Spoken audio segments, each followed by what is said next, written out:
intro. Welcome back to Tokusatsu GIF. GIF. Just don't call me Geef. I hate that. Yeah, you got to be a real loser to call someone a geef. Don't say that. Don't say that. I personally don't gross. care for it. Yeah. Anyway, let's move on. We are going to do a special one-off. This is probably just going to be on podcast apps because I hate putting them on YouTube. They take forever. And they get like 20 views. And I'm like, whatever. But we're going to do I wouldn't know. We're going to do a special one-off because we finished Forze. We did. It was awesome. It was. But that was a while ago. It was. I'm ready to move on to something new. But I feel like there's something that we should talk about that you're always super interested in discussing. And it kind of sucks that we moved into this podcast format after we finished it, like long after we finished it. And that's Samurai Sentai Shinkenger. So we're going to talk about Lauren's very first Tokusatsu series she ever watched. And if you guys are listening to this on Patreon, you already know, but we just came back from dinner and we had a few drinks. And so if it's a little more interesting or a little bit more weird, you know why. But one of us is more gone than the other. Try and guess who. Gone with the Wind. 1940. That's me. Yeah. Well, they're supposed to guess. You just said. What? Well, never mind. I have no structure for this because typically what we do is we do episode by episode. You just discuss what we watched. Right. You tell me what the fuck you were thinking, and I tell you what the fuck I was thinking. Well, they're adults. But Shinkenger. So this is your very first Tokusatsu. What did you just go off a bit? Go off a bit? Okay. Go on. Why don't you just go off? Okay.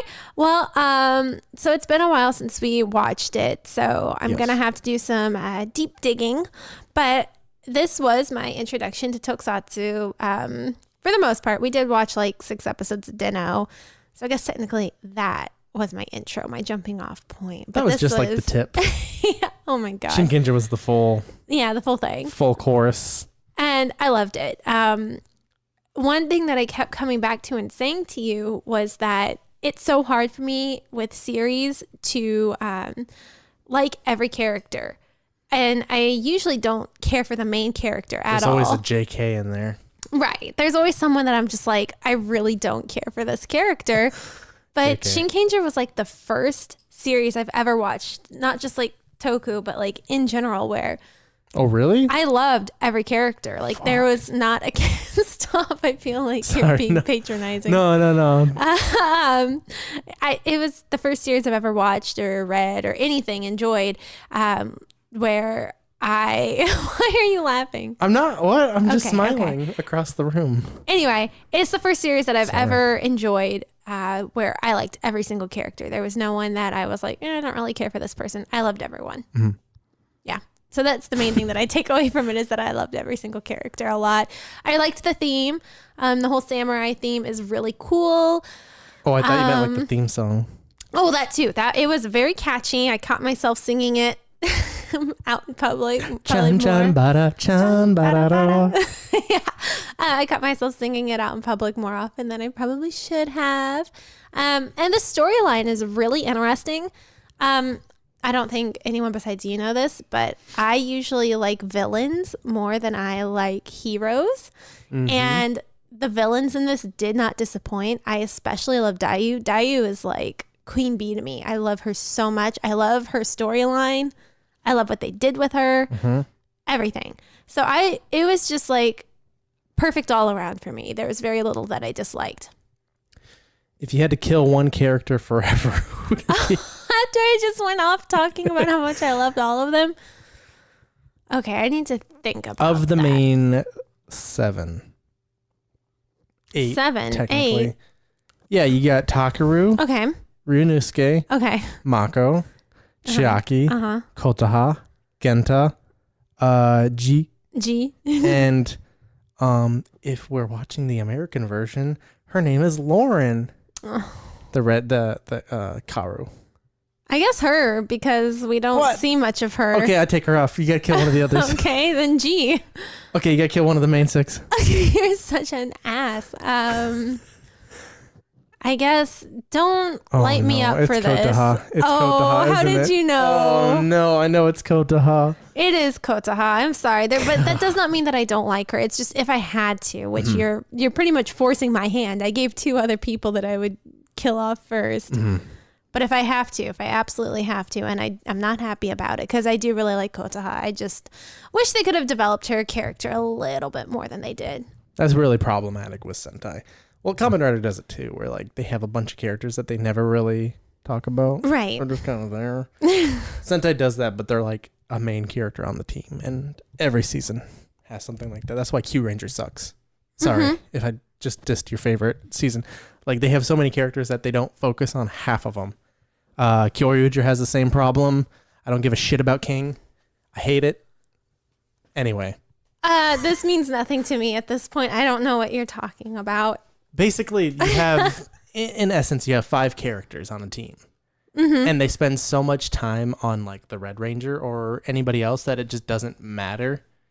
And that's kind of why I like Tokyuger. Like Tokyuger didn't focus on any of them, I feel. Like they all had like a focus episode here or there, but like ultimately they all developed and progressed together, where usually they need their own episode to do this or whatever. But let's talk about Ryunosuke. Can we please? Your favorite. Let's go. Let's hit it off. Okay. Talk about that blue boy. I have found a true love. And when I say that, I mean it strictly platonically. Ryunosuke Ikanami. Is that how you say his name? Yeah. I'm over here. He's my true love. I don't even know his name. And I do mean that strictly platonically. I think the absolute world of Ryunosuke. I love everything about him. I love how he's so extra. He's so dramatic. He's so salty, and it fits because he's a little saltwater boy. Oh no! And I've got a fan theory that he's in love with Takaru. Watch it. Go into it. Like rewatch the series. Yeah, with if you that guys haven't idea. watched Shinkenger, or if you want to rewatch it, just do that. It's a very forward, progressive way of looking at it. And it's there, I promise you. And I love Ryunosuke. Everything about him. There's not a single thing I dislike. I love him. He is the best. I just want to be his best friend. I will sit there. I will watch his little kabuki shows. He can dance around, do whatever. We can just be best friends. That's all I want. I just want to be best friends with Ryunosuke. And he can get like dramatic and salty and angry about things. And I will support him and just be his one-person cheerleader. I love him. He can do no wrong. I want to be his best friend. I wonder how the actor is compared to Ryunosuke, like how similar they are, because a lot of times they are like just extensions of themselves, and sometimes they are acting like super hard, like Tori Matsuda, who played Takaru. Completely different. Really? Is he? Yeah, he went on to play like a bunch of similar roles, and he's just like, I'm always super happy. I love doing this, and I always play like the serious kind of asshole role. He's got a good look for it, I guess. You know what he doesn't have a good look for? Fingernails. Anyway. Yeah. I agree. What else can we talk about with Shinkenger? So like, let's just kind of go over some of like the big beats of the season. What did you hope for the season to kind of accomplish? What did it do? What did it set out that you think it was going to do? What did it surprise you with? Questions like these are so hard. Kind of open-ended, yeah, sorry. They're a little bit. I have to think a little bit harder and dig a little bit deeper, especially because this was my first toku. So like I didn't really know what to expect. I didn't have any expectations. I knew that they're samurai. So I figured it would deal with that. And I liked how they did everything. I mean, granted, I'm no historian on that period, but I like how they seem to have, to me, as someone who doesn't know anything, I guess, like nods to that traditional era. And I liked that. It kind of seemed like it was teaching you a bit of a history lesson in addition to the show that you're watching. Like you're enjoying it, but then you're also kind of getting like a little bit of samurai history with it. And I liked that. You're going to love Ghost then. It's like a history channel. Kamen Rider. Okay. Not really. Okay. So yeah, I liked that about it. What I didn't expect, and I'm sorry to repeat myself on this one, is the team dynamic. I really liked everyone. I really liked how well they all played off of each other and worked so well as a team. Even when they added in that sixth unexpected member. Oh, yeah, I get that. He was perfect. And he was such, like, you know, when you have the five, they are like, okay, this is a complete team. They're not missing anything. And then you get Genta and you're like, wait a minute.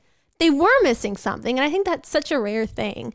To have a team that works so well with just the five of them that you're like, they're complete. And then they add in another element and you're like, whoa, they were missing this the whole time and I didn't even realize it. And it's kind of something that they reference later on in the show, that you take any one of those six out and the team isn't the same anymore. Right. And that's what they did with Takaru and Kaoru. And, you know, it's really referenced there. Like, they can get along and they can work together, and they eventually kind of do. But it's not the same team. It's not. No.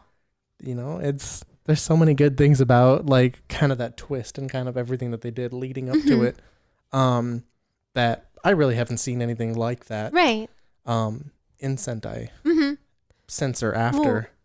Well, one of the things that really surprised me was how great the storyline was, like how great the plot was, you know? I don't hate me too much for this, guys, but I was, you know, one of those people that went into Sentai thinking, oh, it's just Japanese Power Rangers. And I'll be honest, I didn't really care for Power Rangers growing up. Like, it wasn't my thing. Yeah. I mean, I grew up with, you know, Tommy and Kimberly.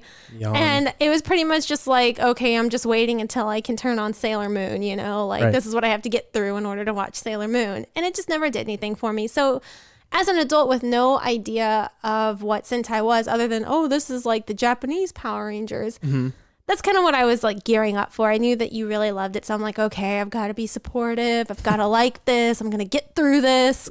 40 episodes. Oh my God, I'm going to die. 47. Yeah. I remember when you were like, yeah, there are 47 episodes. And I'm like, this Plus is great. 2 movies. This is great. Oh my God, I can't wait to watch this. But then we started watching it and I'm like, oh my God, this is so good. This is so involved. This storyline is actually really interesting. It's like a live action anime, really.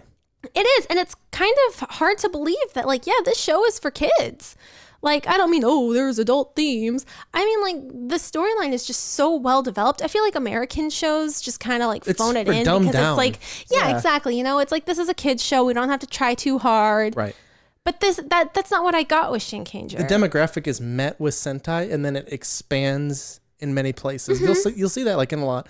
Like, the reason why everyone loves Gokaiger is because Gokaiger took it in places that you didn't think it would for a kid's show. And Shinkenger kind of did the same thing, especially towards the end, like where like Takaru literally goes to like die to fight this guy and like almost gives up his life and like falls to, you know, ghetto and like shit like that. Like, it's crazy shit like that you don't like really expect. And yeah, like, it's not like super violent. Like, people aren't like bleeding around everywhere. Like, there's like gore shit. Like, a lot of American stuff, kind of like a horror movie, will just get pushed to R because it's like, you know, very overly violent, or there's language or something. There's just like a lot of themes and a lot of sort of like adult situations that aren't like inherently, you know, the term of adult situation. It's just like, what do you do in this situation? You can't just hope for the best and kind of push through it. And they even come up to that when they find out that Takaru's fighting by himself, and they're like, we got to go help him. He's our friend. And Marinuska's like, nope, can't. Yeah, I can't do it. It's not my job. Yeah. It's shit like that like, I think what I enjoy a lot about Tokusatsu in general is a lot of these shows have those existential sort of limits of where they want to push the show. Right. Kamen Rider does it a lot. Like, we saw it in Forze, but not as much as Shinkenger. Like, Forze was still kind of happy-go-lucky. It was very much, yeah, it was very that. And that's not really per the norm for some Kamen Rider. But like, they did have a lot of characters die, but it was never really like, until the end, like somebody super important to, you know, the group. Right. And Sentai rarely does that too. Okay. But I mean, all right. I will, it did leave me wanting more. Like, it did leave me excited to start watching more Tokusatsu, because I was like, oh, maybe this is something that I'm not going to have to just, you know, like grit my teeth and smile and get through it because my boyfriend likes it and I want to support him and take interests in his interests. It's something that I could like genuinely like myself. Like, I was actually like invested in it. It wasn't just something that I'm like, okay, gotta get through like the next 3 episodes for the night. Like, I was actually like, oh my God, Chiaki and Ryunosuke are stuck together. How are they going to fight? How are they going to get through this? Oh my God, Mako's a fan now? What's going to happen? You know, like, I was actually involved and invested, and I didn't expect that. And I'm very pleasantly surprised that it turned out that way. Mm-hmm. There's just so much, especially like Shinkenger, I believe is one of the most, if you can get over, it's hard. Like, there's a lot of people that want to get into Sentai. And I was kind of in the same boat too when I started, that I didn't want something that was so inherently Japanese. I kind of want to extend beyond that. So like my first season was 2 seasons before. It was called Geki Ranger. Yeah, I know. And that one, oddly enough, was like Chinese themed. Like it was all really? kung fu. Yeah, it was kung fu, and like it was different enough that I could basically like, I don't know, like watch it separated from everything. Go-Onger was kind of the same way too. And then when Shinkenger started, I was just like, oh, it's super Japanese themed. Like, it's like, I don't know if I'll really enjoy this as much. But Shinkenger was the first season that I watched every episode live. Yeah, like as it was airing, right? There was only a few episodes in between that I didn't catch live. But I like remember the first episode, and I was just kind of like, oh, okay, you know, I kind of enjoyed it. And then when the subs came out and I could finally, you know, understand it, that was the thing, is that I would watch it live when it was unsubbed. And I didn't speak nearly as well Japanese as I do, you know, now. And so watching it, you get a sense of what to expect. And then you watch the subs and you're like, holy shit, this is a lot better than I was expecting. And even though I didn't like, of course, like when the show ended, and I was watching like the final episode live, I had no fucking idea really what was going on other than the visuals. But I was still crying because I was like, oh, this is really good. I can't wait to know what the fuck they're saying. But, you know, stuff like that. And I don't know. I feel like Tokusatsu has the ability to transcend that. And unfortunately, recently it hasn't been, I don't know, as effective at doing that. Right. Like when I think of Super Sentai, we've had Lupin versus Pot. We've had Q Ranger, we've had Juger. And honestly, like, you go back to like Ninja and then Tokyuger. I think Tokyuger was the last successfully dynamic story that was able to transcend and just kind of become more than just this kid show. And I know a lot of people rag on Tokyuger, but again, a lot of those people that talk down on Tokyuger, I asked them, how much of it did you watch? Oh, I couldn't get past like the first 10 episodes. All right, that's fine. The first 10 episodes suck. I'll say that. You know, but there's a certain point in the show, and I hate to be that person that's just like, yeah, it gets better after episode 20. Oh, yeah. You know, because who the fuck's going to put in 20 episodes to watch a good show? But the thing is like, there is a point in the show where it does change. And it does kind of shift, and it becomes more emotional. It becomes more invested in the characters. And then it's really fun to kind of go back to that beginning and watch it again and just see how kind of whimsical and how much of that stuff they were setting up. Right. Because it's like there's that saying that like there was one night or one day where you went out with your friends to play outside, and it would be the last time you ever went out to play. You know what I mean? Like, isn't that weird to think about? Yeah. And don't do this to me right now. And that's kind of what Tokyuger does, is like, it's super weird. It's super whimsical, and it's super goofy. And then it kind of starts hammering this in of like, we need to grow up. We need to become the adults. You know, I don't want to like spoil anything or say anything, but like, it's like there comes this time that they realize that they have to sort of move on from what they're doing, and they have a lot of consequences for what they do. And then you go on to Ninja, and they're just like, we're a family of ninjas. We're all stupid, you know? We're all stupid. And it's just like, it's like at the core, that is what Sentai is. It's supposed to be stupid and whimsical, but there's like Shinkenger, like Tokyuger, even Gokaiger does it, where it takes those sort of ideas of what, you know, the show to be, and it improves upon it. It expands it somehow. Like Gokaiger has this beautiful episode where the Pink Ranger, who's a princess of a planet that's been destroyed. Yeah. She has this moment where she encounters the monster that killed her parents, who basically like destroyed her planet. Yeah. And she loses it, and she wants to go and take care of it herself. You know, like this whole kind of fun, family-friendly adventure that they've been having, you know, kind of comes to a halt. Right. And she literally like sets out to like stop him at any way she can. Kind of like a suicide mission. Right. And it like brings so much of it home that you just realize that like there's so much riding on this moment. Every moment that they go out, you know, and you don't really realize or think about that. But anyway, Shinkenger, I think, is probably one of the best perfect jumping in points for Sentai. Well, I'm glad I started with it. It is very good. What else should we talk about? What else should we talk about with Shinkenger? I would really like to talk about the villains. We can keep talking more like about the character dynamic and everything like that. Like, I mean, the main characters and all that. And the twist. There's the twist that happens. I love that twist. It's a good one. It's a good one. It's so good. And then like when you watch the show again, I know you've only seen it once. I've seen it like a few times. Wow. Thank you for rewatching it with me then. That's the thing, is that it is rewatchable. Yeah. And there are a few episodes that I'm like, because there's very minimal that I care about that, you know, impacts the whole story. But like, it is a very rewatchable show. Like Kamen Rider Doubles, very rewatchable for me. Shinkenger, very rewatchable. Gokaiger, yeah, I could rewatch it because it has a lot of other things that. Isn't that the one that I want to watch? That you're just like, one. Yeah, well, that's the 35th anniversary pirate one, and literally. So what happened was the hurricanes, the tsunamis of 2011 happened, and Japan was like in shit trouble. Yeah, they weren't doing so hot. And this is just going to be understandably so.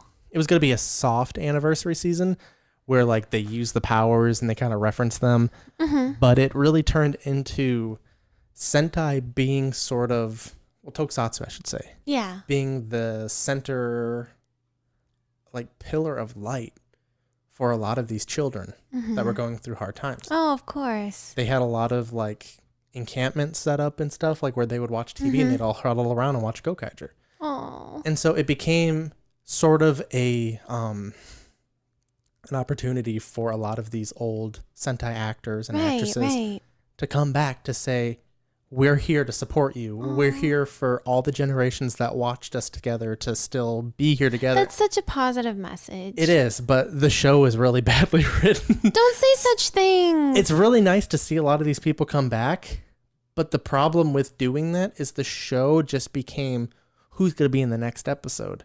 Who cares about the Gokaigers? Do you know what I mean? It focused more on like who's going to come back and not the actual team that's supposed to be leading this season. And is that what you mean? Yeah, it's kind of like the problems that Kamen Rider Geo has right now, is that nobody cares about Geo. Nobody cares about Gates. Nobody cares about Waz. Well, I wouldn't say that. I see Waz everywhere. That's true. But again, like everybody's always complaining and arguing about the tribute episodes and what's going to happen. And that's the forefront of everybody's argument is, when is Kamen Rider Drive going to happen? Fuck Drive. Oh, don't say that either. He's got a cool outfit. He does, but I don't want to get into Drive. Okay, we can move on, but be respectful. There are people who love Drive. This is true, and I don't want any of my opinions to deter you from anything. That's just what I hold, because to me, I don't know. I feel like if you're going to put in 50 episodes to watch a show, it needs to be great. It needs to be good. And there's a lot of things that miff me about some of these seasons. A lot of times I'm very foresighting enough to stop watching it, like Ghost. But then when you put in 50 episodes into something, if you watched all of Shinkenger and you didn't care for it, that's hours gone. This is true. There's no reason to enjoy it. And then when you see all these other people like claiming that it's like the greatest thing. Oh, I don't think there's anyone claiming Ghost is the greatest thing. Oh no, I'm talking about Drive. Oh, okay. I got super into Drive. I loved watching it, and it was like about like 5-6 episodes towards the end, so I didn't watch it live. But I was able to catch up. And about halfway through, I started getting really bored and tired of everything that they were doing, because they stopped focusing on Drive. Whatever his name was, I forgot. Speed Racer. Shinosuke. They forgot. They stopped focusing on him. They started focusing on Mach. They started focusing on Chase. And I just did not care for these characters. It just felt so, I don't know, just kind of mismatched, you know?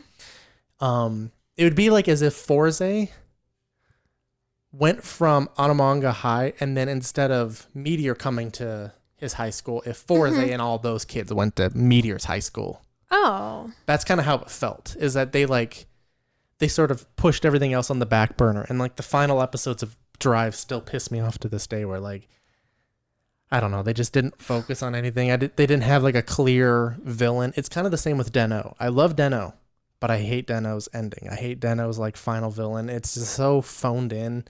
It's just really lazy. Like the very last episode of Drive is all about introducing the next Kamen Rider. And it's I don't know.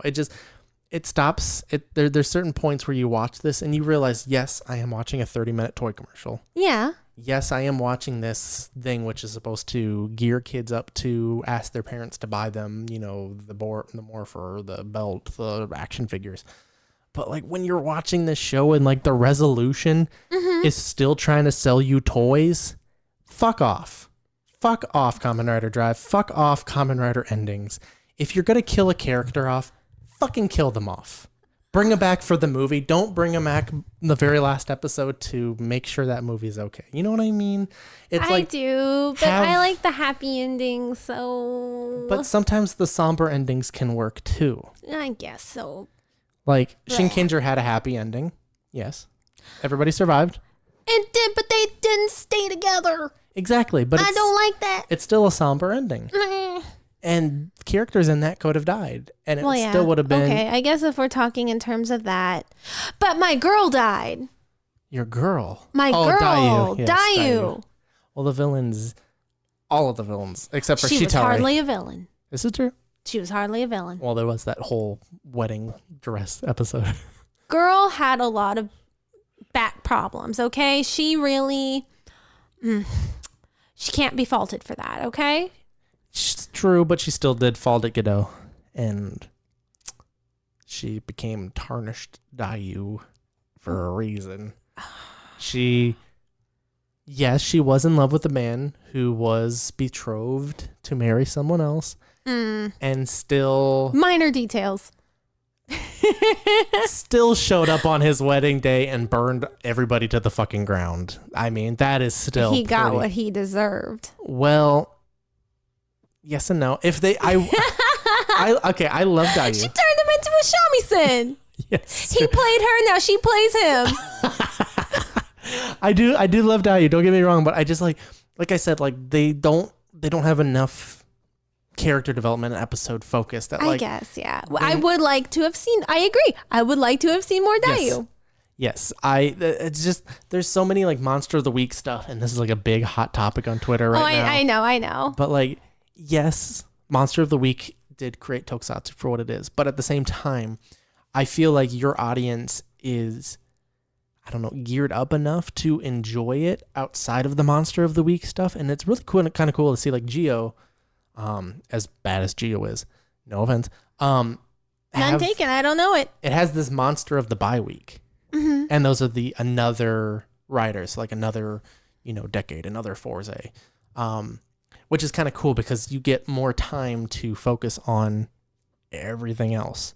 Like, just think back to all the Shinkenger episodes of how much time they spent trying to introduce and explain this Monster of the Week. A lot of time. Yeah. A lot of time. It's fun. It's cool, but it's like, we could be talking about Dayu more. We could be... Agreed. Who the fuck is Dokuku? Who the fuck is Dokuku? Yeah, okay, I'll give you that. And Shitari, again, who? Juzo? I wanted to know more about Juzo. We literally get all of this like little sprinkle of information. We're like, oh yeah, we're going to get something by the end of this season. And then it's just like, yeah, he was married and he liked killing people. And I guess he just turned evil and now he's immortal. Yeah, I agree. Especially as someone who, again, I like the villains. I'm more of a villain person. Right. I would have loved to see Takaru become the villain. Like that was something that I heard a lot of people were talking about when the show was on, was Takaru rides that line. He does. Between nobleman and falling to corruption. Falling to corruption himself, which is something that I really thought like that would have been amazing. Especially towards the end. And like there's another season of Sentai called Maji Ranger. where they have like 3 waves of villains. And the season that followed, Shinkenger actually did this thing where like they had like 3 sets of villains, and so they would defeat all of the main villains. Like imagine they defeat Dokuku by like episode 15. Wow. Okay. And then they have a new, like there's always this incoming, there's always this presence, and it would have been so cool if like Dokuku was like the main villain, and then Takeru ends up like overstepping and becoming that. You know what I mean? Mm-hmm. I like what they did, but it was just like there's so much opportunity there, and they just don't really cover a lot of that they should. Like, like with Takeru, we get a lot about Takeru because Takeru, of course, is the main character. We know everything about Takeru. We know nothing about Ryunosuke. We know that his father trained him as a kabuki actor. I'm snapping over here, but you can't hear it. But I would love to hear more about this boy. We know nothing about Mako. She wants to grow up. She's cool. She's cool. But she who is she? We never talk about who she is, how she got there. We know we have that one episode like where you find out that like her mom was injured. Her father was like, in Hawaii and shit. But like it's really quickly phoned in this like 22-minute episode. There's just like so much about like with Chiaki. Yes. We had this, and like I said, this is the greatest sort of disappointment I have overall with Shinkenger is like episode 3 is a Chiaki focused episode. Chiaki doesn't think that he should be, on the team, or Takeru doesn't think he should be on the team, and Chiaki's like, man, that fucking asshole, and he like proves himself to be on the team. But even though he like does good, Takeru does better. Mm-hmm. And it sets him on this path to like wanting to become better and overtake Takeru. And they never really pay that off. It just kind of becomes like this thing like, yeah, one day I'll be better than you. And it's like, yeah, I guess that's whatever. But it was like, oh, there could be so much there. Kotaha, I think, got the most out of everybody in the core 4. That's not Takeru. She got the most. Yeah, she got the most, but it was the same it was more of the same. Every time we got backstory, it was still, my sister was actually supposed to be Shinken Yellow, but then she was sick, and now I have to be Shinken Yellow. And it was just every time they touched on her backstory, that was all it was. And it's like, okay, what was she sick with? How long has she been sick? I poisoned her. I don't know. It was just anytime they touched on her, it was just more of the same. And I would have liked to have known like actual substance to her, if that makes sense. Because she had potential to be my fave, but in the end, she ended up being my least fave of the 6. Yeah. Sorry, I know that she's like your best girl. Well, when it's compared, no, I'd say Karu's my best girl. I like Karu. Who? Extra Red. Oh. Come on. I'm sorry. Who? Huh? Huh? No, she's great. I like her. She's got like the capacity, and like in her 4 episodes that she's in, she has more character development than all of Mako's 48 episodes. She is. She comes in saying like, all right, this is what I have to do. This is what Tanba trained me to do. Realizes that everybody fucking hates her. It's like, well, fucking deal with it. This is your job. This is your life. If you want to do this, do it. If not, fucking I'll do it myself. I have the ceiling symbol. Realizing that that's not going to work. And then she's like, well, what can I do to fix this? She gives Genta his transformation device back. Right. She makes sure that he's a part of the team. She gets it. She understands it. And she does that in like 4 episodes. Even though she doesn't get to do the finishing fight because she gets hurt the episode before, she is still... She's taking care of business. She's one of the best Sentai written characters. Yeah, okay. Yeah, I'll give you that. But unfortunately, she's only in like 4 episodes, and she can't. Obviously. That's all she needs. She's that badass. How cool would it have been to have both Reds fighting at the same time? And look, I'm here for a female Red. Yeah. I'm here for it 110%, because from what I understand, that's not like a thing. Granted, I'm new to Toku, so obviously I'm not like a definitive source of information by any means, but it's my understanding that a female Red is just not really a thing. So this is really like one of 3. There are 3? That's exciting. Technical. So there are technically there's her. Yeah. She doesn't count. There's one from Deca Ranger, which are like the space police. They had like I don't know if that one's just Power Rangers. Again, like there's a lot that I know, but I'm like, yeah, but then I find out no, that was just Power Rangers. But like, there's a bunch of them that were like here for just a second, here for just this little thing. I don't know. I love what Gokaiger did. So Gokaiger, they have the main, they have red, blue, green, yellow, and pink, and they get to transform into previous teams. Right. So if, let's say, so that color scheme is the exact same as Shinkenger. So everybody would turn into, and it would just be Shinkenger. But there are some teams where blue is a girl, like Hurricaneger, where blue is a girl, yellow is a boy. And so when yellow transforms using, yellow's ki, we get to see a female version of that suit. Oh, so cool. Yeah, it's super cool. And they have I know they did one like where like they all fought as Red Rangers. And so like they had, like their Red Ranger girls, and that kind of counts. We do get that Shinkenger double red fight in a Gokaiger episode. So we do get that. Don't worry. But there's just like, I don't know. There's just so much that I love about what they did with Kaoru in the limited time that they did that just tops a lot of Sentai endings. And I still stand by that Sentai has some of the best endings. Kamen Rider ends them way too loose, way too trying to keep them open for like the next movie. Right, okay. Like I loved Build's ending, hated X-Aids. We talked about that. We talked about like where they had. I don't know the ending to X-Aid, so I don't know if that's one that we'll ever watch. But I'm not going to spoil it for just in case someone's listening. But like they have in the soundtrack, and this is the same for like every season. They have certain music cues, and they have this specific song that they play when something sad happens. Okay. So a character dies or someone's super hurt, and they play this song. And so at the end of X-Aid, they have a character die.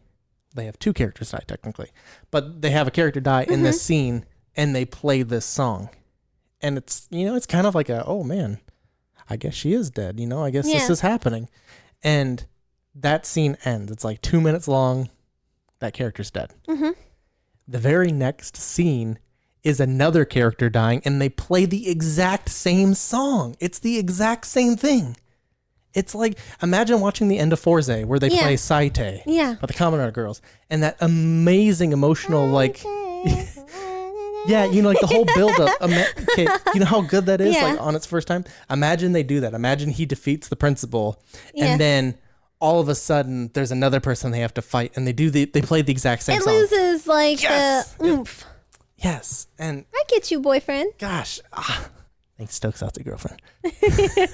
But it's just like there's so much about Tokusatsu that I love, and there's so much like dumb stuff that they do that I try to explain, and everyone's like, "No, I'm okay with that," and it's like, you shouldn't be. Though. I'm trying to sing it in the background for your little rant that you're going on. Thank you. Do you even know the words? No, I just kind of like. Good enough. Yeah, you know what I'm trying to do. Man, I just want to throw out there real quick. I want to just give a shout out to all my Patreons. Oh, yes, please. Hello. You guys are amazing. If you're not a Patreon, I can't help you. But there's so many cool things that we do. They get to listen to this as soon as the new episode becomes live. Like as soon as you guys are listening to this, if you're not a Patreon, they're listening to the new show podcast that we're watching. And there's an after show. There is an after show. What we did with the last episode with the ending of Forze is we watched the final episode together. Live. And we did like our commentary and everything. And you get to basically just watch that on Patreon. You can watch the episode. You can listen to our commentary. It's all mixed down for you so you guys don't have to do any troubleshooting. It's all right there. And of course, you guys get the full uncut episode where we talk about like how drunk we were when we started this. I'm pretty sober now. I am too. Well, I was sober when we began. I tried to take a shot. It didn't work. I didn't employ the Danny and Lore method, which is go on trademarked. My best friend Danny and I, when we go out to eat, we do what is known as the Danny and Lore method, where we order our drinks and then we don't order our food until we've had a drink or two, so that it gives us time for the alcohol to sink in and take its effect.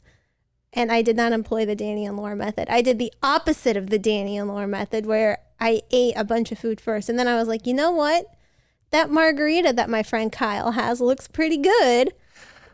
I got one too, and it still fucked me up. It really did. I drank it in like 3 or 4 big gulps, though. You did. It was gone. Yours was gone, and I was like still sipping on mine. That might also have something to do with it. Then you were so drunk on the car ride home. I was like, what did I say? Make it? You were saying a lot of inappropriate things. Funny, but something inappropriate. about, like, skid marks. Yeah. Anyway, join Patreon. That's all we're saying. Yeah, you get conversations like this. Yeah, we're not gonna cut that one out just so you guys can hear. But like we go off on tangent. I go on a fucking like little tirades. It's fun. I try and reel them back in. It's a wonderful time. We what was it, episode 4 that like we were talking and I had to like take like a break? It's just like, let me just collect it. Yeah. And come back. Anyway, let's jump back. But what else can we talk about with Shinkenger? Like I love their mecha. I love what's up? Daigo yo. Yeah, the lantern. My best friend. My second best friend. Like if Ryunosuke is he reminds me of my cat. If my cat had a personality, that would be her personality. It'd be Daigo, yeah. She's so cute. If Daigo was like more lazy. Yeah. But I love that character so much. Like my headcanon 4 best friends from Shinkenger. I don't know why I'm going with 4 because I think I meant to say 4. My ideal friend group would be... Yeah, okay, you try and guess them. Okay, so these are your 4 best friends. Yeah. Ryunosuke. Yes. Daigo. Yes. Genta. Yes. And Dayu. Yes! You got them all. No hesitation. Those are my 4. I love how much you loved Genta. Like my dad loves Genta. That's the funny thing is my dad loves Genta. He came home when we were watching we were watching his introduction episode and like he was like, yeah, I'll watch. Yeah, so my dad watched a few episodes. He's like, I fucking love that guy. And now anytime we bring up Shinkenger, he's like, who's the sushi guy? The sushi guy's the real stuff. Because we were like talking about that guy that got so upset with me for like sarcastically implying that Ryunosuke is the leader. And we were like, Dad, who do you think is the leader of Shinkenger? And he's like, the sushi guy. Can we talk about that Sentai video for a second? Should this be in the podcast or should it be like a... I don't know. I guess we can always decide later. Okay. We decided to put this entire sort of, rant over on the Patreon Uncut episode, which you can go check out over on Patreon. Have I mentioned Patreon yet? Patreon. Anyway, here's the last half of it. I'm so glad you're here. I'm so glad to see you know some of these, learn some of them. You had some funny guesses because at the end of the day, we all fucking know what the hell these assholes are called. To make fun of somebody who doesn't, and that be the whole purpose of the video, you are a fucking dickbag piece of shit. I feel like this should definitely be our after show or like no, Patreon. This is the end of the episode. I just wanted to kind of touch on that because that's why we didn't make as many of those. It's just like, I don't know. I don't want it to expose you to that. I don't like the idea of that being something that you have to deal with and that you have to look at. And this is unfortunately sometimes the audience that we have to deal with. But I just wanted, to just kind of clear that up a little bit, like why that's bugged me, why it's bugged you, why it's not cool. And just remember that everybody that you interact with online is a person. There's someone sitting behind that profile. There's somebody sitting behind that channel, those comments. And just be a little more considerate. It goes a long way. If you need help, look at the Sentai video, look at some of those comments. Okay? Now they haven't been deleted. No, go look at the Kamen Rider one and just see the difference. I don't want to like put this big spotlight like Sentai fans, what's up? But that's kind of what it boils down to. If they're two different fandoms, I know which fandom by far I'd want to be part of. Absolutely. Absolutely. I love Kamen Rider. I love Kamen Rider fans. Yep. Let's be friends, please. And I love Sentai. And until that video, I loved Sentai fans too. Like, I see Kamen Rider fans on Twitter argue about the dumbest shit. Like, a bunch of my popular videos are me making fun of those arguments. What is Oza's final form? He doesn't have one. That's the whole fucking point. Shut up. This doesn't mean any. This is like going whoosh, right over my your head. head.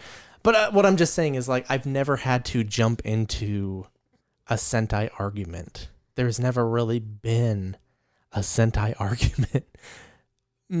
It's just I don't know. I just wanted to kind of touch on that because we were talking about Sentai, because we were talking about Shinkenger. But with this episode, this is kind of like a little one-off in between season 1 and season 2. We will be coming back as soon as we can with I'm so excited. The new show that we will get to watch. We haven't done it yet. It's going to be, I believe, this weekend. We're going to do the stream. You guys will have already known about it if you're listening on Patreon. This is coming up. But yeah, it's going to be fun. We're going to see what we're going to watch next. And I'm excited. I am so excited. I want to start a new episode or a new series so badly. It's been a while. It has. I will be honest. Forza is going to be a really tough act to follow. That checked all the boxes for me. So honestly, I really don't think I'm going to find something that I like more than Forza. But that being said, I still think that there are going to be a ton of series out there. Series is that plural? That I love. If I had to say something that's super akin to Forza in the Sentai universe, it's Tokusatsu, hands down. Really? You're gonna. I feel like if we can get past the hurdle of the first episodes, which that's fine. I'm someone that I can do. That's something I can do. I said that's someone I can do. Wow. You love like weird and zany shit. I do. I really do. And that's why people hated Tokusatsu. They wanted something serious because it followed, like after Go Busters and Koyuger. Koyuger was... All I have to say is look at Red's power up. It's stupid. I don't understand what that means. They were dinosaurs. And the Red Ranger got like a Samba upgrade. And it looks... Only the Red Ranger got the upgrade. I hate it when seasons do that. Okay. Sure. All right. But anyway, we'll be watching the new show. We'll be watching and coming back with new episodes. Did you say that they'll get to pick what my next episode is? Next season? Yeah. Oh, okay. Yeah. I'm sorry. We're gonna be doing that stream, and you guys are gonna be voting on the 16 best ones that have come out. It's gonna be like a bracket. Like fight to the death. Yeah. But that'll be coming up soon. Pick a good one for me, please. If you guys listening after this fact, obviously we've already come up with it and you probably already know what it is. But if not, tune in for next episode and we'll be hitting that up. And if you guys are listening to Patreon version of this, you guys are fucking hot. But what? I don't know. I'm still a little woo. I can tell. But we are going to be watching the director's cut of the first episode of Shinkenger here in just a moment, just for Patreon viewers. So if you want to hear Lauren kind of geek out and me point out fucking random shit, hey, I didn't know we were doing this. You guys can join at the Tokusatsu Girlfriend level, which is on Patreon. Patreon.com/Squall Charlson. Thank you guys so much for listening. Thank you. We will see you next time on Tokusatsu Girlfriend. Ooh. Ooh. Thank you guys. Bye. Bye.